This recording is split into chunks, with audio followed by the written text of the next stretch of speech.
சரவணன் மீனாவ பார்க்கறதுக்காக மீனாவுடைய ஆஃபீஸ்க்கே போறாங்க. அங்க போனோனே, மீனாவ கொஞ்சம் பார்க்கணும்னு சொல்லிட்டு வெளியில இருக்கிறவங்ககிட்ட சொல்லி சொல்லி வர சொல்றாங்க. அதேபோல மீனாவும் வராங்க. "என்னம்மாம்மா திடீர்னு இங்க ஆஃபீஸ் வரைக்கும் வந்திருக்கீங்க?" அப்படின்னு சொல்றாங்க. "வேற என்னப்பா பண்ண சொல்ற? நீ பண்ற வேலைக்கு நான் வெயிட் பண்ணி நேரம் காலமெல்லாம் பார்த்துட்டு இருக்க முடியுமா? உன்னைய பார்த்து பேசுறதுக்கு?" அப்படின்னு சொல்றாங்க. "ஏம்மாம்மா இம்புட்டு கோவமா இருக்கீங்க? என்ன என் மேல அவ்வளோ கோவம்? நான் என்ன பண்ணேன்?" அப்படின்னு சொல்றாங்க. "என்ன பண்ணேன்னு உனக்கு தெரியாதா மீனா?" அப்படின்னு சொல்லி சொல்றாங்க. "இல்ல மாமா என்ன சொல்றீங்க? எனக்கு புரியல." அப்படின்னு சொல்றாங்க. "அது சரி நீ ஒரு விஷயம் பண்ணா பரவால்ல, 2 விஷயம் பண்ணா பரவால்ல. வீட்ல நடக்கிற அத்தன நல்லது, கெட்டது எல்லா விஷயத்திலயும் நீ இன்வால்வ் ஆயிருப்பீல்ல?" அப்படின்னு சொல்றாங்க.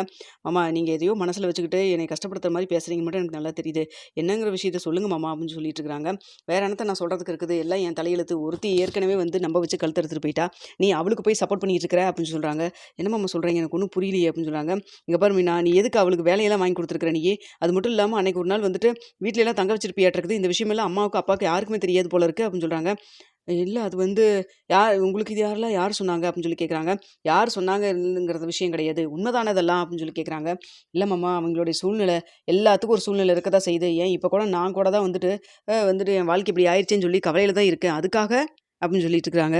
இல்ல மாமா அது வந்து அவைங்க ரொம்ப அன்னைக்கு தப்பான முடிவு எடுக்க போயிட்டாங்க. ஏதாவது பிரச்சனை ஆயிடுச்சுன்னா நம்ம குடும்பத்துக்கு தானே பிரச்சனை வந்துரும். அதனால தான் நான் அப்படி பண்ணேன். இதுல தப்பு என்ன இருக்குது? சொல்லுங்க பார்க்கலாம். சொல்லப்போனா இதுக்கு நீங்க என்னைய வந்துட்டு தேங்க்ஸ் தான் சொல்லணும் எனக்காக அப்படின்னு சொல்றாங்க. "ஓ! அந்த அளவுக்கு ஆயிருச்சா? நீ என்னம்மா இப்படி பேசுற?" அப்படின்னு சொல்லி கேட்குறாங்க. ஆமாங்க. அன்னைக்கு அவங்க இப்படி தப்பான முடிவு எடுத்துட்டாங்க. ஒரு நாள் நைட் நம்ம வீட்ல தங்காம இருந்திருந்தா, மறுபடியும் போய் ஏதாவது தப்பான முடிவு எடுத்திருந்தா, யாருங்க அதுக்கெல்லாம் பொறுப்பேத்துக்கிறது? அது மட்டும் இல்லாம அவங்கள அடுத்த நாள் கொண்டுட்டு போய் அவங்க அம்மாகிட்ட கொண்டு போய் வீட்ல விடாம போனா, அவங்க அம்மா அதான் அவங்க அத்தை என்ன சொன்னாங்க தெரியுமா? ஏதாவது பிரச்சனை மட்டும் ஆயிருந்திருக்கணும். அப்படியாவது பண்ணியிருந்தா கூட நம்ம குடும்பத்தையே பழி வாங்கியிருக்கிற ஒரு சான்ஸ் கிடைச்சிருக்கும். அதுக்கு கூட அந்த பாவி மொளவா பண்ணாம உட்டுட்டாளே! அப்படின்னு சொல்லி சொன்னாங்க. தெரியுங்களா உங்களுக்கு? இந்நேரம் அதெல்லாம் பண்ணியிருந்தா என்ன பண்ண முடியும்? சொல்லுங்க பார்க்கலாம் அப்படின்னு சொல்றாங்க. நீ என்ன ஹெல்ப் பண்ணாலும் அவங்க அம்மாவுடைய குணத்தையோ, புத்தியோ திருத்தவே முடியாது. பொண்ணு வந்துட்டு இப்படி தப்பான முடிவு எடுத்துட்டான்னு சொல்லி தெரிஞ்சும் கூட, மனசு இளகாத அந்த அம்மாவுக்கு போயி, அந்த குடும்பத்துக்கு போய் நீ ஹெல்ப் பண்ணிட்டு இருக்க அப்படின்னு சொல்றாங்க. என்னம்மாம்மா நீங்க கூட படிச்சவரு தானே, நீங்களும் கூட புரிஞ்சுக்க மாட்டேங்கிறீங்க. அப்படி ஏதாவது எக்கு தப்பா நடந்திருந்தா நம்ம குடும்பத்து மேல எல்லாம் பழி விழுந்திருக்கும். அது மட்டும் இல்லாம கோர்ட்டுக்கு கேஸுக்கும் வாழ்நாள் முழுக்க எல்லாரும் அலைஞ்சுட்டு இருந்திருக்கணும். ஏன் இப்ப கூட வந்து அரசி முதற்கொண்டு எல்லாத்தையும் கொண்டுட்டு போய் ஜெயில்ல அந்த அம்மா கொண்டு போய் வைக்கலையா? அப்படின்னு சொல்லிட்டு இருக்கிறாங்க. இங்க பாரு மீனா, நீ பண்றது சரின்னு சொல்லி நீ பேசிட்டு இருக்க. நடந்ததா நடந்தப்ப நம்ம பார்த்துக்கலாம் அப்படின்னு சொல்றாங்க. அது எப்படி மாமா நடந்து முடிஞ்சதுக்கு அப்புறம் நம்ம என்ன பண்ண முடியும்? இப்ப கூட அந்த பிரச்சனைலாம் நடந்ததுக்கு அப்புறம் தானே நம்ம கோர்ட்டுக்கு கேஸுக்கு அலைஞ்சுட்டு இருந்தோம். ஏதோ வந்துட்டு அன்னைக்கு ஏதோ நல்ல காலம் எல்லாம் வெளில வந்துட்டோம். மறுபடியும் இதே மாரி பிரச்சனையில போய் மாட்டணுமா? சொல்லுங்க பார்க்கலாம் அப்படின்னு சொல்லிட்டு இருக்கிறாங்க. இத கேட்டு அப்ப நீ எல்லாம் பிளான் பண்ணி தான் பண்ணிட்டு இருக்க. சரி ஓகே. நீ சொல்றது நம்ம வீட்டுக்கு எந்த ஒரு பிரச்சனை வரக்கூடாதுன்னு பண்ணதெல்லாம் ஓகே ரைட்டு. கொண்டு போய் விட்டு விட்டு இல்ல அதோட விட வேண்டியது தானே. எதுக்கு இப்போ அவளுக்கு வேலை வரைக்கும் நீ வாங்கி குடுத்துருக்க நீயி? அவளுக்கு ஃபுல் சப்போர்ட்டா இருக்கிற நீ இப்போ அப்படின்னு சொல்லி கேட்குறாங்க. நான் சப்போர்ட் எல்லாம் எதுவும் பண்ணல. அவங்க அம்மா வீட்ல இருந்தா பிரச்சனை. நீ வந்து வீட்ல இருக்கக்கூடாது அப்படின்னு சொல்லிட்டு வெளியில எங்கேயாவது போ. அத பண்ணு, இத பண்ணு சாப்பாடு கூட கை வைக்காதன்னு சொல்லி திட்டிட்டே இருப்பாங்க போல இருக்குது. எப்படியோ போய் அந்த வீட்ல போய் சேர்ற வழிய பாரு. கல்யாணம் பண்ணி குடுத்தாச்சுல்ல.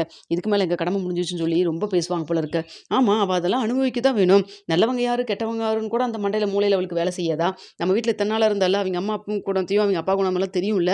அப்படி இருக்கிறப்போ நம்ம வீட்ல எப்படி அவள தாங்கு தாங்குன்னு தாங்கணும். இங்க இப்போ இவ்வளோ தூரம் நமக்காக நல்லது பண்றாங்களே அப்படின்னு சொல்லிட்டு இவ என்ன பண்ணியிருந்திருக்கணும்? நம்மகிட்ட உண்மையா இருந்திருக்கணும்ல. அதெல்லாம் விட்டு போட்டு போய் அவங்க அம்மா பண்ற தப்புக்கெல்லாம் துணை நின்னுட்டு இருந்தால்ல. அதுக்கப்புறம் என்ன பண்ண முடியும்? சொல்லுங்க, சொல்லுங்க மீனா சொல்லு அப்படின்னு சொல்லி கேட்குறாங்க. அவங்க பண்ண தப்பு தான் அவங்களுக்கு புரிஞ்சுக்க தெரியல அப்படின்னு சொல்றாங்க. அப்படி புரிஞ்சுக்க தெரியாதவங்களுக்கு நீ போய் ஹெல்ப் பண்ணி மட்டும் இப்ப என்ன ஆயிரப்போது? திரும்பவும் நாளை பின்ன அவங்க அம்மா என்ன சொல்றாங்களோ அதத்தான் கேட்டு உங்களுக்கே வந்துட்டு தப்பா ஏதாவது வந்து சொல்ற கூட தயங்க மாட்டா அவ. அப்பேற்பட்டவ, மூளை இல்லாதவ அப்படின்னு சொல்லிலாம் திட்டுறாங்க. இங்க பாருங்க மாமா அவங்க ரொம்பவே வந்துட்டு வாழ்க்கையில ரொம்பவே வந்து அடிபட்டுட்டாங்க. இனிமேல் இது மாரி தப்பெல்லாம் பண்ண மாட்டாங்க. அது அவங்க அம்மா என்ன சொன்னாலும் கேட்கற நிலைமையில இப்ப அவங்க கிடையாது. முன்னாடி மாரி கிடையாது. இப்பலாம் நல்லா புரிஞ்சுக்கிட்டாங்க அப்படின்னு சொல்லிட்டு இருக்கிறாங்க. நீ அப்படி சொல்லிட்டு இருக்கிற. அப்படிலாம் கிடையாது. நாளைக்கு ஏதோ பிரச்சனை வந்து அவங்க அம்மா வந்து ஏதாவது சொன்னாங்கன்னா, அவங்க அம்மா என்ன சொல்றாங்களோ அதத்தான் கேட்பா. அவ சரியான ஒரு பயந்தாங்கோலி. அது மட்டும் இல்லாம வாழ்க்கையில நல்லது கெட்டதெல்லாம் கூட தெரியாதவ அப்படின்னு சொல்லிட்டு இருக்கிறாங்க. மாமா நான் ஒண்ணு சொல்றேன்னு தப்பா நெனச்சுக்காதீங்க. இப்போ நீங்க ஒரு பொண்ண விரும்புனீங்க. சரிங்களா? அவங்கள கல்யாணம் பண்ணிக்கணும்னு நெனைக்கிறீங்க. ஆனா வந்துட்டு வீட்ல யாரும் அதுக்கெல்லாம் வந்து உங்களுக்கு சம்மதம் சொல்லல. அதுக்கப்புறம் மாமா சொன்ன பொண்ண தான் நீங்க கல்யாணம் பண்ணீங்க. இப்ப அதனுடைய விளைவு கடைசியில இப்ப வந்துட்டு நீங்க நெனச்ச வாழ்க்கை அமையல. அவங்க அமைச்சு குடுத்த வாழ்க்கை உங்களுக்கு சரியா அமையல. கடைசியில இப்ப என்ன நீங்க என்ன உங்க அப்பா வந்து பண்ணதெல்லாம் தப்பு. இனிமேல் உங்க அப்பா பேச்சவே கேட்க மாட்டேன் அப்படின்னு நீங்க முடிவெடுத்திருக்கீங்க.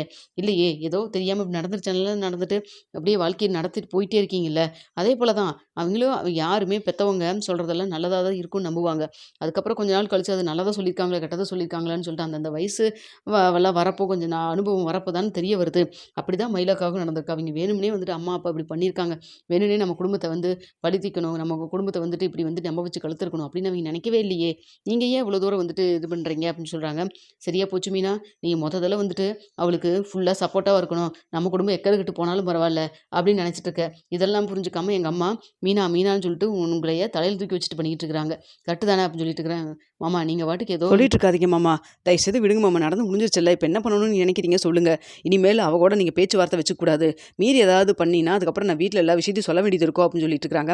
அப்ப கரெக்ட்டா செந்திலும் வந்துர்றாங்க. "என்னடா செந்திலு எவ்வளோ சொன்னாலும் மீனா வந்துட்டு அவைங்க சொல்றதிலேயே பிடிவாதமா நிக்கிறாங்க" அப்படின்னு சொல்றாங்க. "நீயே கேளு. நானே எத்தனையோ தடவ சொல்லிட்டேன். இதெல்லாம் பண்ணாத. வீட்டுக்கு தெரிஞ்சுதுன்னா பெரிய பிரச்சனை ஆயிரும்ன்னு சொல்லிட்டு. ஆனா நம்ம வீட்டுக்காக தான் பண்றேன்னு சொல்றா. என்ன கணத்துல சொல்றான்னு எனக்கு ஒண்ணுமே புரியல" அப்படின்னு சொல்றாங்க. "இப்ப என்னங்க நான் வந்து அவைங்களோட மயிலோட பேசக்கூடாது. அப்படித்தானே? இனிமேல் மயிலாக்கா கூட நான் பேசல, பிடிக்கல. அதோட விட்டுருங்க. தேவையில்லாம அண்ணன், தம்பி 2 பேரும் சேர்ந்துட்டு என்னைய திட்டாதீங்க. நான் வேலைய பார்க்க போறேன்" அப்படின்னு சொல்லிட்டு உள்ள போயிர்றாங்க. போனதுக்கப்புறம் செந்தில் கிட்ட வந்துட்டு சொல்லிட்டு இருக்கிறாங்க சரவணன். "இங்க பாரு உனக்காக தான் நான் பார்க்குறேன். இன்னொருக்கா ஏதாவது இவிங்க பாட்டுக்கு ஏதாவது மயிலுக்கு ஹெல்ப் பண்றா, அத பண்றா, இத பண்றான்னு ஏதாவது பண்ணாங்கன்னு நான் கேள்விப்பட்டேன்னு வச்சுக்கோ, அதுக்கப்புறம் நான் மனுஷனாவே இருக்க மாட்டேன். எனக்கு அவள பார்த்தாவே அவ்வளோ கோவம் வருது" அப்படின்னு சொல்றாங்க. "சரி நான் விடுங்க. அவ ஏதோ பண்ணிட்டானா. அவளுக்கு வந்துட்டு எல்லாரும் நல்லா இருக்கணும்னு நினைக்கிறா. மனசு கொஞ்சம் இளகுன மனசு" அப்படின்னு சொல்லிட்டு இருக்காங்க. "இருக்கட்டுமே. ஆனா நம்ம குடும்பத்த இப்படி வந்துட்டு பழி தீர்க்கிறவங்களுக்கு போய் வந்து இவங்க ஹெல்ப் பண்ணணும்னு எந்த ஒரு அவசியம் கிடையாது. தெரிஞ்சுமில்ல உங்களுக்கு? நான் பார்த்துக்கிறேன்டா நீ போடா" அப்படின்னு சொல்லிட்டு சரவணன் அனுப்பிச்சு விட்றாரு. அப்ப செந்தில் யோசிக்கிறாங்க. இவளோட பெரிய அக்கப்போரா இருக்குது. இவ பண்ற வேலையினால இப்ப எல்லாத்துக்கிட்டயும் நம்ம வாங்கி கட்டிக்க வேண்டியதா இருக்குது. அப்படி மாரி நினைச்சிட்டு இருக்கிறப்போ கரெக்ட்டா வந்துட்டு இங்க மீனாவுடைய அப்பா கால் பண்றாரு. கால் பண்ணிட்டு "மாப்பிள எங்க இருக்கீங்க மாப்பிள?" அப்படின்னு சொல்றாங்க. "ஏங்க மாமா என்னாச்சு?" அப்படின்னு சொல்லி, "இல்ல அன்னைக்கு தான் சொன்னேன் வீடு வாசல்லாம் வாங்கலான்னு சொல்லிட்டு. அதுக்கு ஏதாவது முயற்சி பண்ணீங்களா?" அப்படின்னு சொல்றாங்க. "எங்க மாமா இருக்கிற பிரச்சனையில அதெல்லாம் எங்க யோசிக்கிறதுக்கு நினைக்க முடியுது" அப்படின்னு சொல்றாங்க. "ஏன் என்னாச்சு?" அப்படின்னு சொல்லி கேட்குறாங்க. இப்படி மயிலுக்கு வேலை வாங்கி குடுத்துட்டு, அந்த விஷயம் சரவணன் அண்ணாவுக்கு தெரிஞ்சு, அவர் வந்து இப்ப தான் சத்தம் போட்டுட்டு வேற போறாரு. வீட்டுக்கு இந்த விஷயம் தெரிஞ்சதுன்னா பெரிய பிரச்சனையாயிரும். இவ சொன்னா புரிஞ்சுக்கவும் மாட்டேங்கிறா. நீங்க கொஞ்சம் வீட்டுக்கு வர வச்சு என்னன்னு சொல்லுங்களேன் அப்படின்னு சொல்றாங்க. "அத பத்தி கவலைப்படாதீங்க மாப்ள. அவிங்க அம்மா பேச சொல்றேன் நானு" அப்படின்னு சொல்லிட்டு இருக்கிறாங்க. "சரிங்க மாமா, நான் பார்க்குறேங்க மாமா. ஆனா வந்து லஞ்சம் வாங்குறதெல்லாம் அதெல்லாம் இந்த இதெல்லாம் ஒண்ணும் சர்வசாதாரண விஷயங்க மாப்ள. நீங்க இத பத்தி மீனாட்ட சொல்லிட்டு இருக்காதீங்க. அவ உடனே வந்துட்டு நியாயம், தர்மம்னு பேசிட்டு இருப்பா. நீங்க அவகிட்டலாம் எதுவும் சொல்லிக்காதீங்க. உங்களால முடிஞ்சத நீங்க பாருங்க. என்ன சரிங்களா? உங்கலாம் நல்லதுக்கு தாங்க சொல்றேன். உங்க ஃப்யூச்சருக்காக தான் சொல்றேன். சரிங்களா? அப்பதான் லைஃப்ல செட்டில் ஆனா தான் அடுத்த கட்டத்துக்கு முடியும். குழந்தை, குட்டின்னு செட்டில் ஆக முடியுமில்லங்க மாப்பிள" அப்படின்னு சொல்றாங்க. சரிங்க மாமான்னு சொல்லிட்டு ஃபோனையும் வச்சுடுறாங்க. வச்சதுக்கப்புறம் மறுபடியும் வந்து வீட்டுக்கு போயிட்டு, இவரு என்னமோ இப்படி லஞ்சம் வாங்க அது இதுங்கிறாரு. கடைசியில ஏதாவது கையும் களவும் மாட்டிக்கிட்டோம்னா, கோர்ட்டு கேஸுக்குன்னு தானே அலையணும். இவரு என்னமோ இப்படி சொல்லிட்டு இருக்கிறாரு. மீனாட்ட சொன்னா மீனா சத்தம் போடுவா அப்படிங்கிற மாரி நினைச்சிட்டு இருக்கிறாரு. அடுத்தது வீட்டுக்கு போனோனே வந்து சரவணன் ரொம்ப டென்ஷனாகி ரூம்ல போய் தூங்க போயிடுறாரு. எனக்கு சாப்பாடெல்லாம் வேண்டான்னு சொல்லிட்டு. "ஏன்டா என்னடா ஆச்சு?" அப்படின்னு சொல்லிட்டு கோமதியும் கேட்குறாங்க. "அதெல்லாம் ஒண்ணும் இல்லம்மா விடுமா" அப்படின்னு சொல்றாங்க. அடுத்தா பாண்டியன் வந்துட்டு, "ஏன்டா சாப்பிட கூட மாட்டியா நீயி?" அப்படின்னு சொல்லிட்டு திட்டிட்டு இருக்கிறாரு.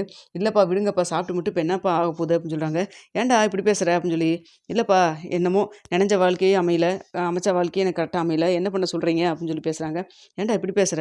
நான் தான் தப்பு பண்ணிட்டேன். உன்கிட்ட மன்னிப்பு கேட்டேனேடா" அப்படின்னு சொல்றாங்க. "இல்லப்பா மன்னிப்பு கேட்டதுனால சொல்ல வரலப்பா.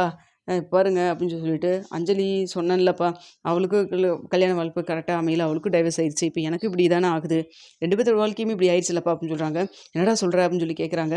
அப்போ வந்துட்டு உடனே வந்துட்டு சரவணன் சொல்றாரு, "ஆமாப்பா அஞ்சலி 2 நாளுக்கு முன்னாடி தான் நான் பார்த்தேன்" இப்படின்னு சொல்லி சொன்னா. "இப்ப தான் வந்து கோயில்ல வச்சு எல்லாத்தையும் நான் கேட்டேன். அவளும் சொன்னா இப்படி வந்து டைவர்ஸ் ஆயிடுச்சுன்னு சொல்லிட்டு என் விஷயத்தையும் சொன்னேன். 2 பேத்து வாழ்க்கை இப்படி ஆயிடுச்சு பார்த்தீங்களாப்பா" அப்படின்னு சொல்லி சொல்றாரு.